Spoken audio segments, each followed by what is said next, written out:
দেখো, West Bengal primary বোর্ডে D.El.Ed খুব একটা গুরুত্বপূর্ণ বিষয়। এই ডিএলএডের মাইক্রো টিচিং আমাদের সকলেরই জানা, যারা ডিএলএড করছো বা করবে তারা জেনে রাখো, মাইক্রো টিচিং আমাদের করতে হয়। এক্সটার্নাল খাতার জন্য আমাদের 5খানা মাইক্রো টিচিং বানাতে হয়। সেই মাইক্রো টিচিংয়ের একটা প্রথম দক্ষতা বা একটা দক্ষতা হলো সমন্বয় সাধন দক্ষতা। এই সমন্বয় সাধন দক্ষতার বাংলা বিষয়ের ওপরে আমি একটা লিখেছি, সেটা তোমাদেরকে বলছি। প্রথমেই লিখবে শিক্ষণ সংস্থার নাম, তারপরে শিক্ষার্থী শিক্ষিকার নাম, শিক্ষক থাকলে শিক্ষকের নাম, তারপরে ক্রমিক সংখ্যা, শ্রেণী, শিক্ষার্থীর সংখ্যা, সময়, তারিখ। তারপরে লিখবে বিষয়, একক, উপ একক থাকলে উপ একক, নয় আজকের পাঠ। আমি যেটা পড়াচ্ছি সেটা হলো গাছে গাছে নীরেন্দ্রনাথ চক্রবর্তী। লিখবে প্রথমে আচরণসমূহ। সমন্বয় সাধন দক্ষতার আচরণসমূহ দেখো।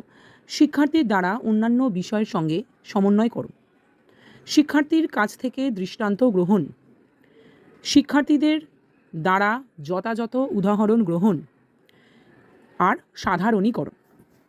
এবার দেখো বিষয়বস্তু। শিক্ষিকার কাজ, শিক্ষার্থীর কাজ, আচরণসমূহ। বিষয়বস্তু পূর্বজ্ঞান যাচাই। শিক্ষিকার কাজ, সুপ্রভাত শিক্ষার্থী বন্ধুরা, তোমরা সবাই ভালো আছো তো?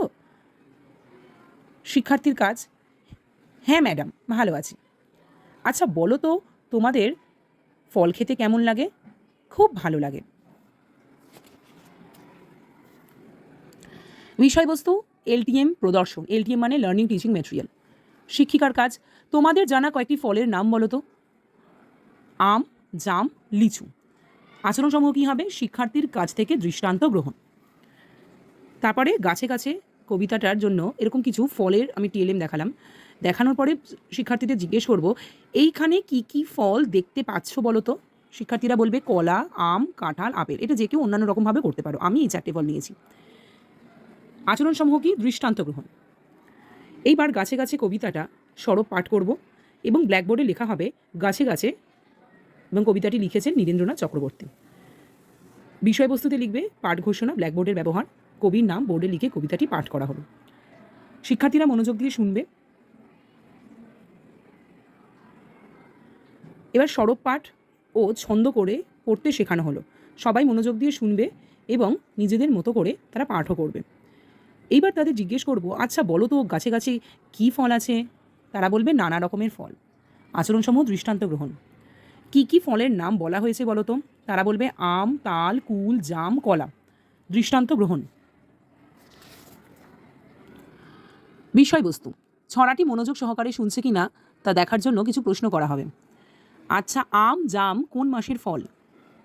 শিক্ষার্থীর কাজ বৈশাখ মাস। কবিতায় একটা ফুলের নাম আছে, তোমরা কি তার নাম বলতে পারবে? শিক্ষার্থীরা বলবে বেলফুল। ফল ও ফুলের ইংরাজি কি বলো তো? ফল মানে ফ্রুট, ফুল মানে ফ্লাওয়ার। আচরণসমূহ, অন্যান্য বিষয়ের সঙ্গে এখানে সমন্বয়করণ হচ্ছে। হ্যাঁ, যেমন বৈশাখ মাস মানে গণিতের সঙ্গে মাস দিন, সেজন্য গণিতের সঙ্গে। আবার দেখো ফলের ইংরাজি ফ্রুট, ফুলের ইংরাজি ফ্লাওয়ার, তার মানে ইংরাজির সঙ্গে একটা সমন্বয় হয়ে যাচ্ছে। ফলগুলোর নাম বলো তো? আম, জাম, কুল, তাল, নাশপাতি, জামরুল, কলা, কাঁঠাল। এটা হলো যথাযথ উদাহরণ গ্রহণ। তারপরে শিক্ষার্থীদের কিছুক্ষণ কবিতাটি মন দিয়ে পড়তে বলা হলো। মনোযোগ দিয়ে পড়াশোনা করবে। বলো তো আম কোন কালে হয়? তারা বলবে গরমকালে। অন্যান্য বিষয়ের সঙ্গে সমন্বয়করণ, গরমকাল মানে ভূগোল বা পরিবেশের সঙ্গে সম্পর্ক। বলো তো সেই সময় তোমাদের কেমন লাগে? তারা বলবে খুব ঘাম হয়, জল পিপাসা পায়। এটাও ভূগোল বা পরিবেশের সঙ্গে সম্পর্কিত। এবার একটা টিএলএম দেখিয়ে তাদেরকে জিজ্ঞেস করব, এটা কি ফল বলো তো? তারা বলবে নাশপাতি। যথাযথ উদাহরণ গ্রহণ।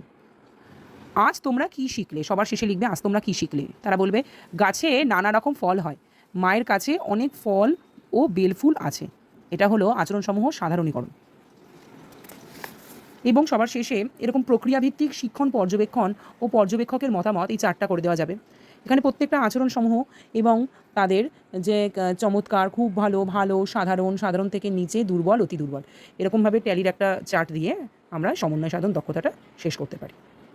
ধন্যবাদ। আমার চ্যানেলের কিছু যদি তোমাদের ভালো লেগে থাকে বা কোনো রকম যদি কোনো অসুবিধা হয়, কমেন্ট সেকশনে অবশ্যই জানাবে। Thank you. আমি এখানে টিএলএম হিসেবে বিভিন্ন ফল ব্যবহার করেছি, আম, কলা, কাঁঠাল। তোমরা পিচবোর্ডে এঁকে নিতে পারো বা এমনি বাজার থেকে কিনেও নিয়ে যেতে পারো। আর গাছের ছবি তোমরা এঁকে দিতে পারো একটা আর্ট পেপারে, সেভাবেও নিয়ে যেতে পারো। তাহলে টিএলএম মডেল রেডি হয়ে যাবে।